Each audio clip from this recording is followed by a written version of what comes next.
And one day you're a vice president of medical affairs. How did you go from being in an anesthesia practice to a VPMA? The vice president of medical affairs had been promoted to chief clinical officer. And at the time he came to me, he's like, "Hey, I'm being promoted. I really need to backfill my job because he's actually doing kind of 3 jobs at the time." And he was very overwhelmed. And he's like, "I would love for you to apply." And I'm like, "Chris, your job sucks. I don't want your job." Because I had seen the challenges and I'd worked with him on problems, right? Like I'd brought problems to him and said, "Hey, how do I do this?" And so he's like, "No, it's a great job. It's a great learning opportunity." Watch out. You might get what you're after. Cool ladies. Strange but not a stranger. I'm an ocean. Hello and welcome to the Fire Chief Podcast, the only podcast dedicated to the Chief Medical Officer. I'm your host, Lee Scheinbart, and this podcast brings you the hottest and most crucial conversations in healthcare and physician leadership today. Today's guest, Dr. Cesar Gonzalez, is going to share a few crucial real-world things with you in just a moment, including the one area we have never discussed before on this show. And it is something you must hear about if you want to become a Chief Medical Officer. Dr. Gonzalez grew up in Southeast Michigan, and after his undergraduate time away from the area, he returned to earn his medical degree at the University of Michigan and stayed on there to train in anesthesiology. Now, if you've been counting for reasons that are entirely unexplainable, we've had more physician leaders on this show from UM than from any other school, including Ohio State. And despite the fact that I am an alum from both institutions and that my heart is in Ohio, I feel like the Big Blue is the Big Ten champ when it comes to physician leadership. Dr. Gonzalez has also earned a Master's of Healthcare Management at Harvard's Chan School of Public Health, and most recently made his mark as Chief Medical Officer at Centra Health in Lynchburg, Virginia, where he oversaw a medical staff of more than 1,200 at 4 different hospitals, including a Level 2 trauma center, a primary stroke center, and a freestanding ED. Cesar, welcome to the show. Thank you. Glad to be here. Thank you very much for joining us. We have some interesting information we're going to cover today. And in order to get to that crucial part of the show, let's go back a bit in your leadership progression, okay? You hinted to me that when we spoke earlier that your interest in leadership began in part with your experience in practice. You practiced as an anesthesiologist for many years and observed that your group of partners was only marginally bonded and that each partner was more like an independent practitioner, not seeking a lot of camaraderie. How did all of that experience influence your initial approach to your own leadership development? I got into leadership, partly because of that, but really mostly because they needed someone, and I wanted to make it work, and so I stepped up to do it. I wasn't really interested in doing it, but yes, when I did work on forming that group after my group had collapsed, I thought a lot about how we can make the team a more cohesive team, and they were all great doctors in my group. They were just not really friends outside of work. And it was very different from coming from the University of Michigan, because in residency, we were pretty cohesive, and not just the residents, but also the fellows, the attendings. And honestly, that was a big draw for me in anesthesia. What drew me to the specialty was the cohesion that I saw when I was a med student. I was like, these are my people. This is my group. And I really enjoyed the time. So forming that group really worked on creating situations where we could come together. So working underneath one of my mentors, created a morning safety huddle. And from the beginning, I made sure that we all came together in the mornings and just discussed any concerns we had, any tough cases that we had to be on the lookout for each other. I think another thing that helped was the fact that we created a care team model. So when you have nurse anesthetists in the team, you have more hands on deck. And when there's an emergency, which I saw in my practice prior and after this transition, when you have more hands on deck that are experts that can help, it makes all the difference in the world. And it's a lot less stressful, and you don't feel like you're just in it alone solo, which you in many cases are. Yeah. So, That let me interrupt for a Sure. second. You know, the idea that we enter medical school and we feel a similarity with a lot of the students. Of course, everybody's the top graduate of their high school and their college, and for the first time in your life, you suddenly feel very inadequate, and everybody else is so much smarter suddenly. But then you find your tribe within that tribe, right? And in your case, it was anesthesia. And yet, it doesn't always work out that, like you said, everybody is friends or, that camaraderie is not exactly what you might envision.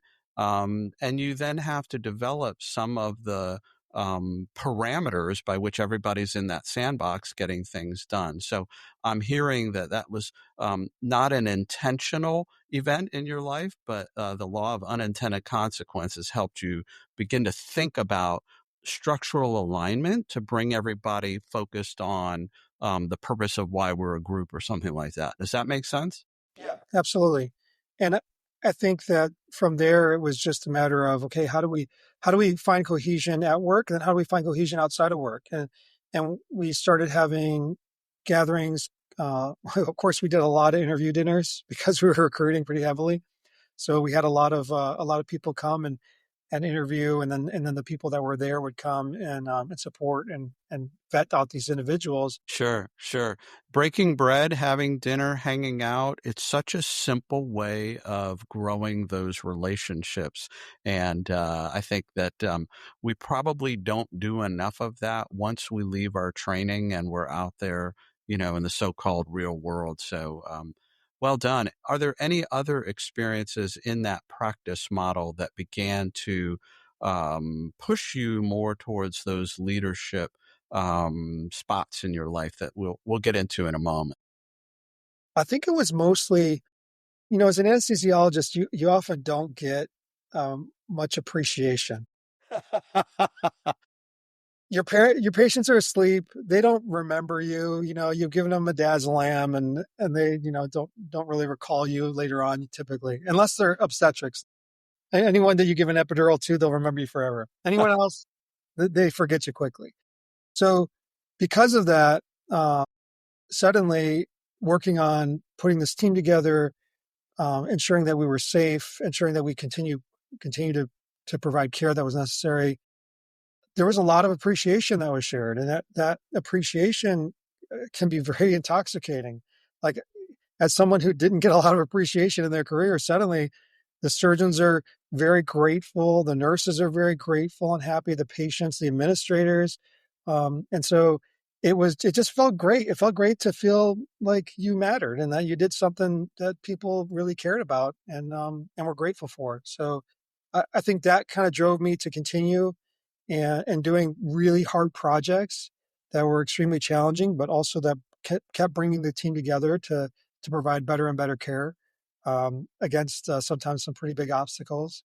Yeah, yeah, It was yeah. just it was just a lot of fun. It was a lot of fun. We undervalue as we progress through our medical training um, the nature of allowing people to feel appreciated. And I don't necessarily mean between you and me and you and your partners, but we work with nurses, we work with technicians, we work with folks in radiology. There's so many things that we do. And it matters so much when we say, "Hey, thank you.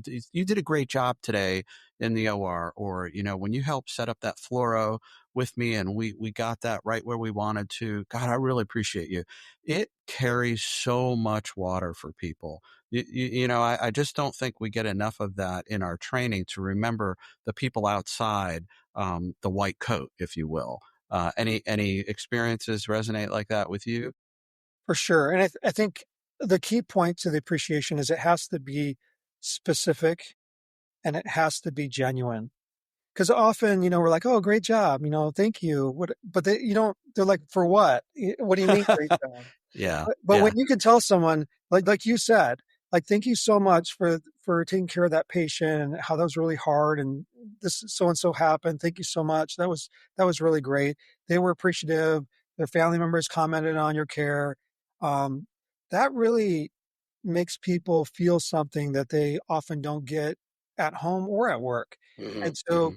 if they see that they're making a difference and that people are noticing that, it changes everything. And Yeah. you will go to a job that pays less, that has harder hours, that all those things you will gladly sacrifice if you feel like you are making a difference and having an impact in someone's life, and are appreciated for it. So I 100% agree with you, and thank you for sharing that with the audience. That's a great leadership and life lesson. So let's go forward into your career. You were in this practice. You were kind of learning on the job some things that needed to get done to make the practice go in the direction that you and others saw it.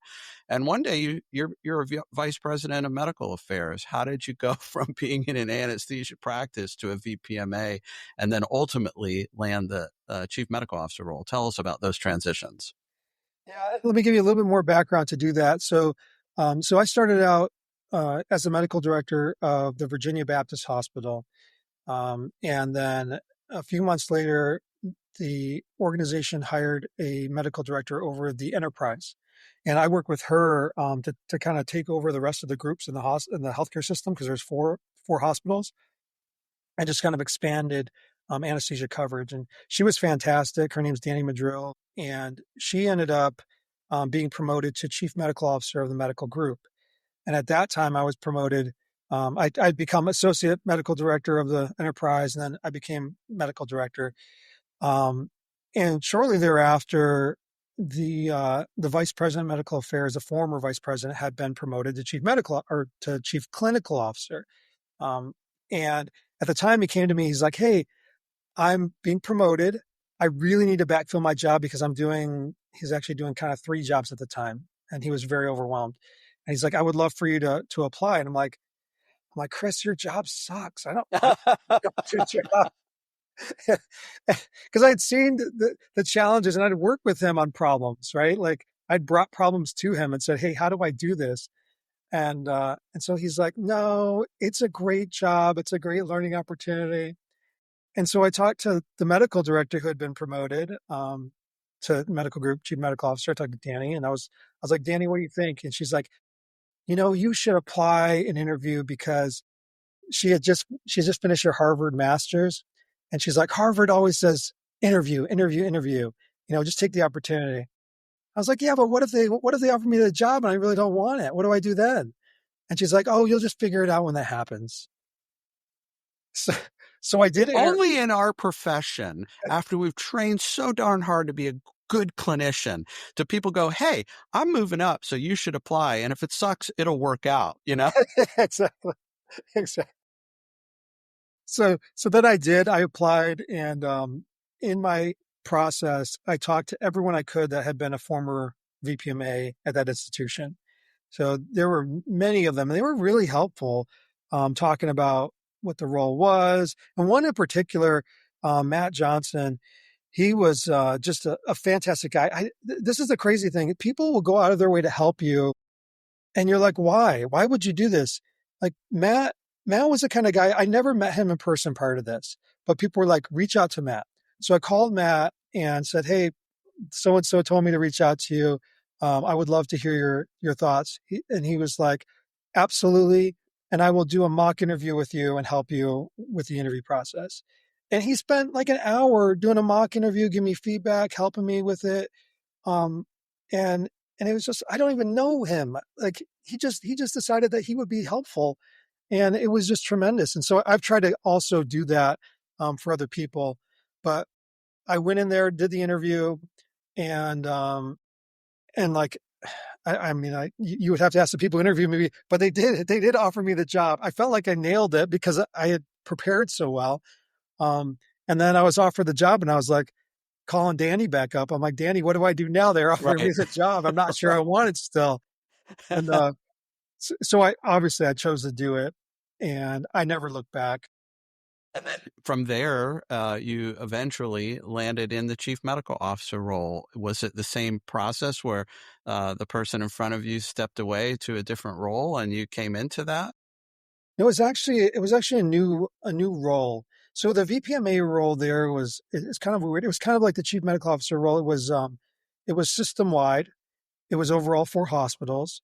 It was over medical staff and not a lot else. I did pick up infection prevention. That's enough, dude. Dude, running different medical staffs and all of the quality credentialing privileges and MEC, that is an overwhelming responsibility for one person. Yes. Yeah. But also you're like, after a while, you want to learn something new, right? So I did get infection prevention, which was super fun to work on, directly. And then indirectly, I worked with quality and safety, of course, because you're a big part of that, no matter whether you're over them or not. It's really irrelevant. Right. You kind of run that show, so to speak. But then what ended up happening was there was a restructuring where we created a service line model. And I say we more broadly. I didn't do it, of myself, but the service line model was created over every basically division, pretty much, and it was really nascent. It was undeveloped, and there was a hospitalist who was the service line medical director over acute care service line, and he was retiring, and so there was a gap. The chief clinical officer, who was my boss, and the chief physician executive came to me and said, "We would like you to take on this responsibility." And he, at the time, I think it was a zero point 0.5 FTE. And then there was also an associate VPMA who was moving into the CMO role at the medical group. And so there was like another zero point 0.2 FTE. So it was like 1.7 FTE total. And I'm like, that's a lot of work. I would love to do it. Can I have some help? Yeah. And so they kind of restructured. We got rid of the VPMA title. We created a CMO title and an ACMO title. And so I hired an ACMO and took on a lot of the service line work, ended up eventually over all of, the surgical, perioperative care and acute care, ED, ICU, hospitalist, pulmonary, those subspecialties, et cetera. And that's how I kind of got that job. I didn't interview for it. It wasn't there before. It was kind of formed. And then I oversaw the medical staff through the ACMO, who did kind of the VPMA traditional work. Right. We're kindred spirits. It was very similar to how my role evolved. And I too started as a VPMA, and then this sort of idea of structuring the right approach to managing more than just the medical staff, meaning quality, safety, and different parameters within the hospital. And I see that happening a lot. And you and I are both fortunate that we would have had an administrative team that understood we can grow and we can grab that scope. I'm 1.7 or 2.2. I don't know that I want twice the work, but that there is responsibilities that we can have and help the VPMA or associate chief medical officer, and everybody is better for that. So it sounds like that worked out very nicely for you. Yeah, it worked out well, and it was a lot of fun doing more broad work and developing service lines, bringing the teams together, creating KPIs and really joint purpose, because the acute care was they were pretty scattered at the time, and they didn't really have although they had a new structure, it wasn't really functioning super well yet. And the work that the gentleman had done before me, I kind of took that and kept going with it, which is exactly what he wanted to do anyway, was continue to develop. But so getting the ED to work with the ICU, to work with the hospitalist in a more cohesive manner, and having kind of shared goals and metrics, it was really inspiring to see what they did with that. And they Yeah. did a lot of great work with that. And you have helped prove a hypothesis of mine that physicians are very capable of taking on these roles, the scope. We're not so smart about recognizing it's very large, and we need to get those resources. And Rick Sheff from the Greeley used to teach in his VPMA seminar: as you grow in the role, make sure that you ask for the appropriate resources. Everybody else around, the CFO does it. The head of HR does it. Everybody does it, but the physicians don't think, because we just keep doing more, which is our training.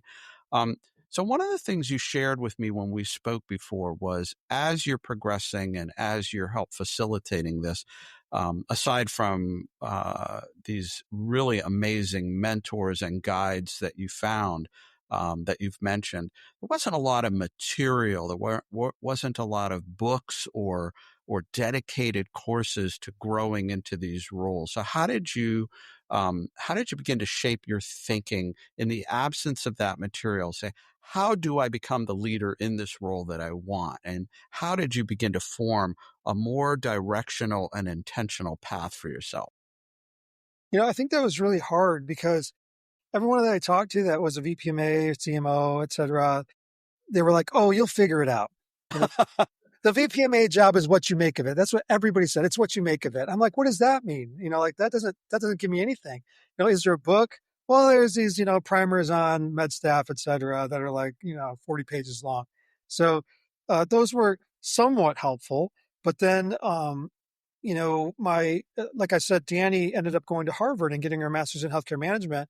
And she really encouraged me to do that. And so the healthcare system, also encouraged me to get a master's degree. So I chose that one, and they supported me, paid for it. So that was a big help. Another huge help was running into John Burroughs' book, Redesign the Med Staff Model.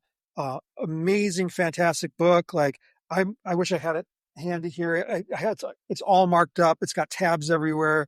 And it really helped me understand the relationship between the board of directors, the medical staff, and everyone in between. Where does management go? CEO, where does med staff go, and what are the responsibilities? And take that and say, okay, so I have this book, one book. I'm doing this master's program, which is super helpful for everything else. And then maybe I could bring in some experts. So I actually called John up, got a hold of him through the email, et cetera. And I got him out to train me as well as all the medical staff leaders. Yeah. So all those things I think helped bring me up to where I needed to be. But I also often reached out to other VPMAs and CMOs. As you know, everybody's job is different, so that makes it difficult, but also helpful because they faced a lot of the similar things. And I had always been like, man, I wish there were a podcast I that, did not pay Caesar to say that, everybody. I almost started one myself because we just needed one so badly. So I'm grateful for the podcast that you created. And honestly, the people you've had on here, the conversations have been phenomenal, really phenomenal. So I highly recommend it. Anyone check out the other podcasts. They're really, really good. Well, thank you for mentioning that. You just inspired me to put John Burroughs' work on our website. So one of the things that has come out of this podcast is developing a website specifically dedicated to chief medical officers, where people can identify jobs that are available, resources, whether they're books or conferences. And, I've met John. John is a fabulous teacher, as you point out. And I think it's time we put his reference material on the website so people have one place to go and begin to source out what they need. And we're growing a community, and you're part of it. And you reached out to me, and for which I'm very appreciative. That there are thousands of downloads of the podcast. The bulk of them are in hospital and healthcare because I get the analytics of it. And we're growing a community of like-minded people who want to grow into physician leadership. So thank you for those kind words. I appreciate it. So tell us a little bit about your personal mission and vision relative to leadership, specifically physician leadership. You've spent a lot of time sharing with me your fascination with leadership, where you hope to go in your career. What is it that is your personal vision going forward? I believe, like I think many of us, that the best healthcare systems have strong physician leadership. I think it's kind of a just a truth that you know it, you hear it, it's true, and then you see it. Like you see it in Cleveland Clinic, you see it at the Mayo Clinic, you see it at the top institutions that are performing the best and having the best quality. You have strong physician leadership, and so as you know, we weren't trained to be leaders in that sense in the healthcare field. We're trained to be clinical leaders, and so my mission has been, since I came to the VPMA role, back several years ago, to focus on developing other leaders, physician leaders, APP leaders. So in addition to the the medical staff training that I created and continues, I also created jointly with the chief academic officer here. We created a clinician leadership program, and it had some APPs, some physicians, and brought them together and taught them a lot of the things that we had learned, like about having crucial conversations, about running a quality improvement project, about finance, about all these different things. Knowing yourself as a leader, like the DISC profiles that a lot of institutions have you do. We have everybody do a DISC profile, and so they know what their kind of fallback skills are in leadership and where they may need to stretch and move and be a little bit more flexible at times, depending on who they're working with, and also appreciate other people's leadership styles because their different leadership styles have different strengths. So I think for me, development of other leaders is my passion. I think it's the future. And I also, part of it was self-preservation because I got into these roles and I quickly realized I can't have every crucial conversation. I can't fix everything myself. There's too many. We had 1,200 medical staff. I mean, like, I can't be everywhere. But if, the surgical department chairs of the world and the hospital chairs of the world can deal with issues and then bring me in as necessary, and I could train them to do that and help them support them, then there's like that many more strong physician leaders out there that are helping. And there's nothing more powerful, I think, than a peer, speaking to another peer and saying, hey, yeah, this frustration you have, it's legitimate. This is a problem, but that's not how we fix it. We can't talk to people that way. This is how we should do it. That's a lot better than having the vice principal come to the vice principal's office and they're talking to me about it. Right. And it's a lot more effective. So I think creating leaders, creating structure around what leaders do, creating training for those leaders, that is going to continue to help us progress and deliver better patient experience, better quality and safety, and ultimately better engagement with the rest of the medical staff. Yeah, this is, we're playing catch up, unfortunately, and we can get into the structural reasons in our medical education why that is. But there was a recent post in Becker's relative to many systems are coming into the awareness that you and I have that there is a gap in the physician leadership development process. And systems, as you describe and as you've led, and I've done it as well, create a small leadership factory or an army of future leaders, physician leaders specifically, and all of the other folks, your nurse practitioners and your physician assistants. They all benefit from the leadership because no one person can do it all. And I think that, you make a good point about, so you may not have had this experience as an anesthesiologist because, as you describe, you're sort of underappreciated. But people would come to me and say, I need a good cardiologist. Who would you go to? I need a gastroenterologist. Who would you go to? And if you think about it, I didn't have access to their credentialing. This is before I was in leadership, right? I didn't know their quality scores. I didn't know their endo time, their withdrawal time looking for polyps. I have no idea. But I knew a good doctor when I saw one, right? And I could identify, you need to go see Dr. Jones or Dr. Smith.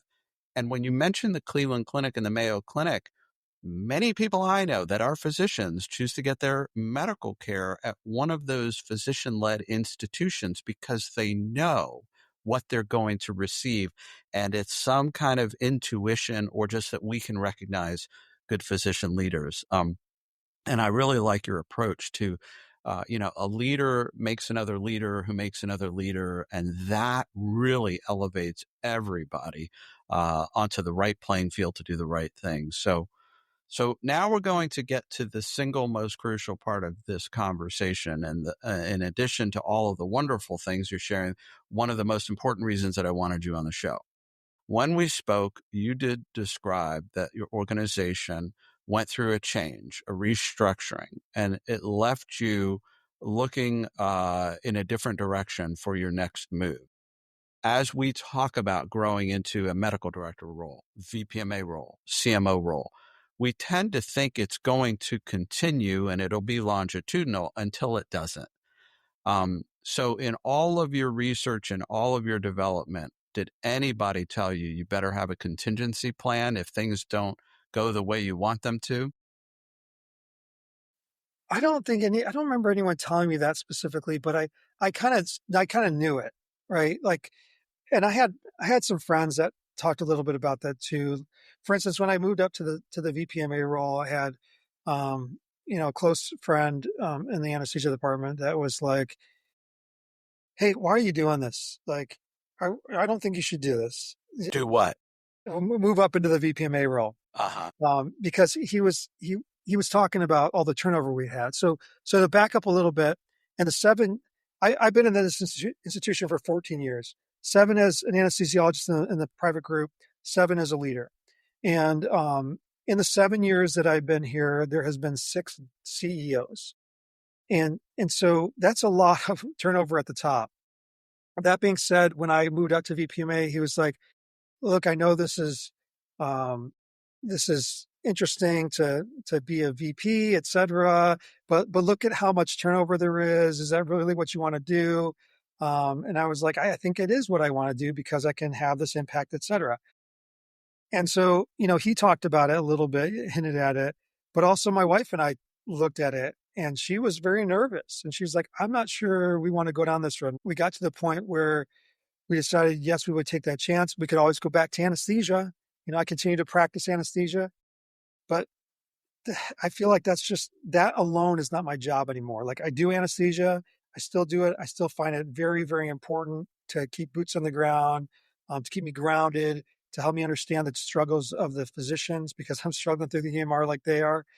But that alone, I could just see myself doing that and then seeing the problems that I can't do anything about and being extremely frustrated. I couldn't see going back that direction. And so it was, if that's the case, and this is the only game in town, that means moving. And so we kind of knew it when I stepped into the VPMA role, if I continued on that path. And once I became CMO and did my master's, it's kind of like, what do they call it in business? Uh, Sunk costs. It's hard to think about as a sunk cost. It's more like, let's continue, right? Right, right, right. So that's where we got to. And then we decided, after talking about it, after this most recent restructuring, where literally the entire senior team was wiped out off the board and a completely new team was formed, that we would look for another opportunity to continue kind of down this pathway. So let's dive into this a little bit for our listeners, because I think this is your my brain is firing a little bit as I think about this in real time with you, right? So as physicians, we go through the training process and we learn to be real good subject matter experts and to take no chances, do no harm. You do it again and again and again so that your mistakes go down and down and down until you're, ready to be licensed as a physician. You're ready to go out there and do these things. And we become risk averse. I mean, we may have had risky behaviors like everybody as teenagers and so on, riding the dirt bike, if you will. But at some point, we become risk averse because we're caring for other human beings. And that's appropriate. And that's an expectation of our profession. But when you get into a leadership role, and there are a lot of gray areas, there's a lot of ambiguity. I mean, I'm not talking about credentialing. I'm talking about quality, safety, harm at a structural level. We have to become a little bit more open-minded about risk taking. And the physician colleague of yours that says, "You sure you want to step away from the comfort zone of being an expert in anesthesia because God only knows what's going to happen to you over here," right? And at the time, and you have to talk to your wife, and you have to talk to yourself, and you have to look in the mirror. Does this ring true as your mind is trying to do that hula hooping? For sure. And I think it didn't seem like a big risk at the time because I was like, I could always go back to anesthesia, right? Right. And so it wasn't a big deal. I think as a physician, the only time when your job is on the line is either if you have a quality, performance problem or if you have a behavioral problem. And not a lot of physicians have that. I think the ones that do give everybody else a bad rap Right. You hear about it a lot, but not a lot do that. And I know I didn't have that. So not having that problem was like, oh, it'd be easy for me to go backwards until I went so far forwards that going backwards didn't make sense anymore. And Right. And that is that leap of faith. And it's not obvious to us when we start down that road that there is a point where going backwards may or may not happen. But then fast forward. So you've successfully navigated uncharted territory. You're talking to John Burroughs. You're trying to read articles. You get to this place called chief medical officer, and the tsunami comes, and you're no longer the chief medical officer at that institution. So although you knew that something could happen, did you have a ready-made plan, or how did you begin to approach that sudden shift with the earth underneath you? well, I think the way that the turnover took place, it was almost like every month somebody's head got chopped off, you know, in that leadership type position. And so I saw my boss, exit the organization. That it got real when that happened. Because he'd been my mentor for a long time. And, back when I took on the role of medical director, Danny wasn't there yet. And it was Chris. And he really took me under his wing and helped train me and gave me books to read, all sorts of leadership books, etc. And was kind of my mentor and coach. And then suddenly he's gone. And I'm like, well, I was kind of before always a little bit looking, like once I did my master's program, I was curious and I'd reach out and I'd look at different opportunities. But then suddenly I was like, okay, I need to get serious about this. And, talk to my wife about it. And she felt the same. And then a few months later, it was my turn. And, but it was all in between. Every single month, there was somebody else. And it was just, the writing was on the wall. There was going to be a big changing of the guard, and it happened. Yeah, yeah. And I've been through the change of the guard and a different approach, but that's a different story for a different day. But so there are people listening to this who are 2, 3, 4, 5 years into their, physician executive role, who may or may not see it coming. There may be a sale, a merger, shutdown. Certainly rural hospitals are really looking at, how to stay afloat, if you will.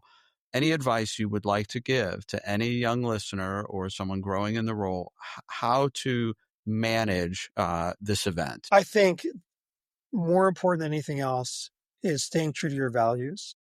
So when things like this happen, a lot of people get very quiet, and they end up trying not to stick out or rock the boat, so to speak.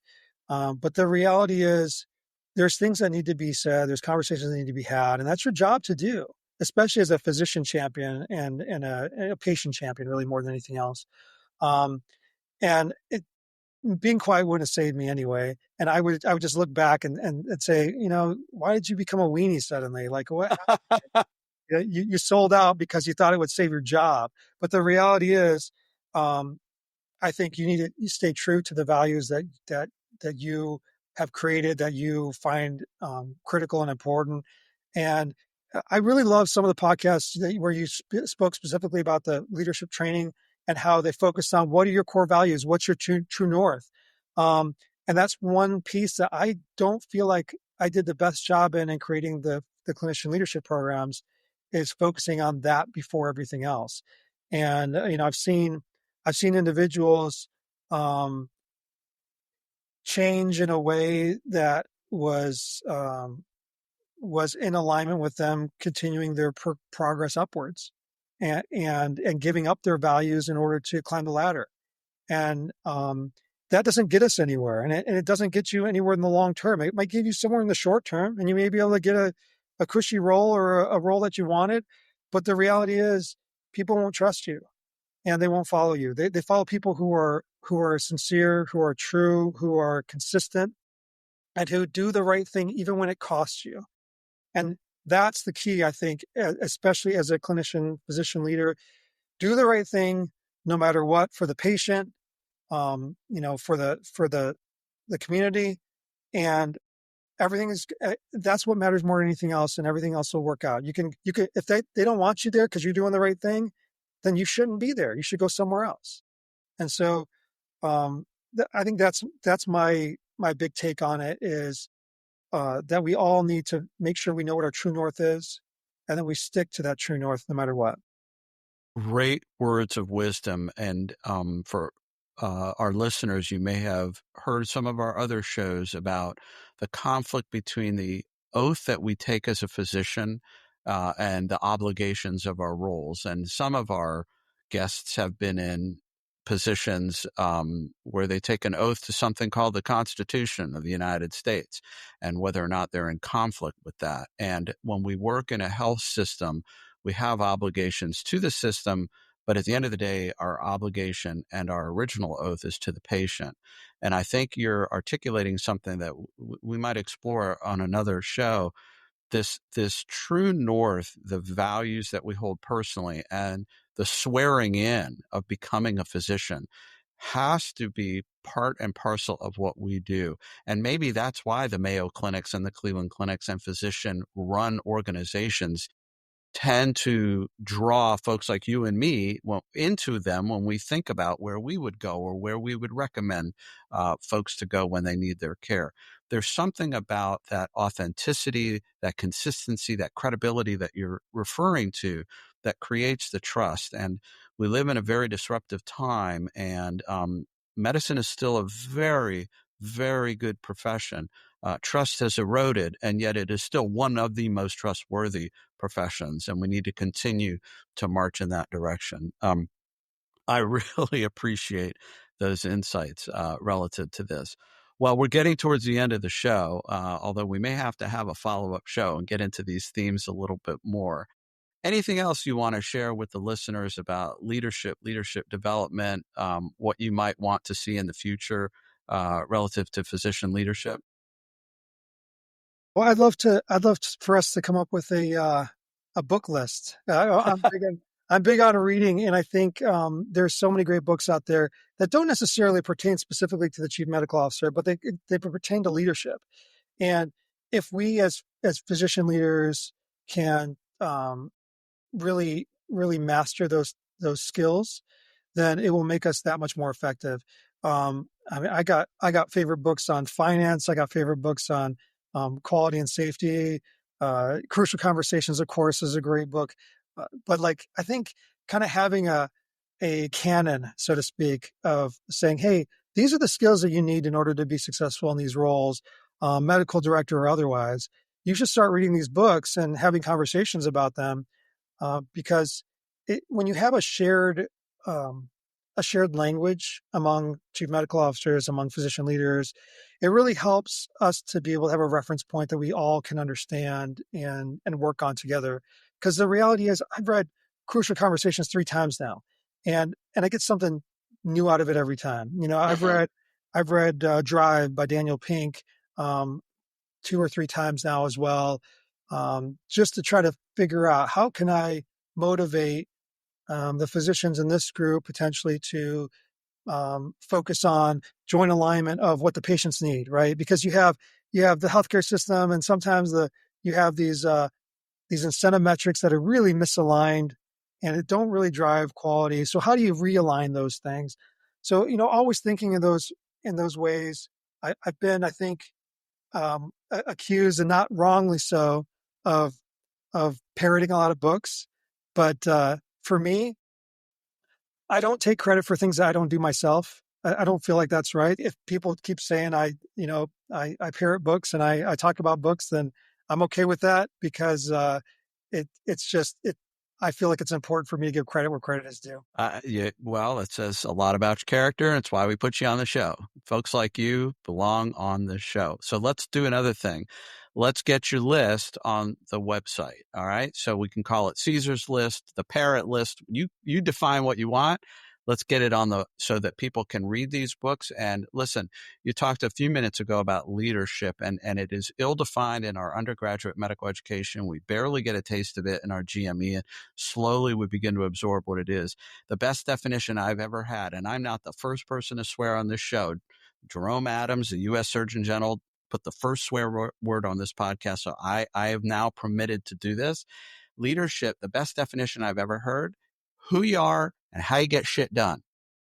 And the books that you're describing is the how that we need to, as physicians, learn that language, animate that language and put it into practice. And like you, I've got books on my shelf behind me that I have read multiple times, trying to reinforce and re-educate myself about the process or the idea that I'm trying to convey to people. So you're spot on. Will you give me that list one day?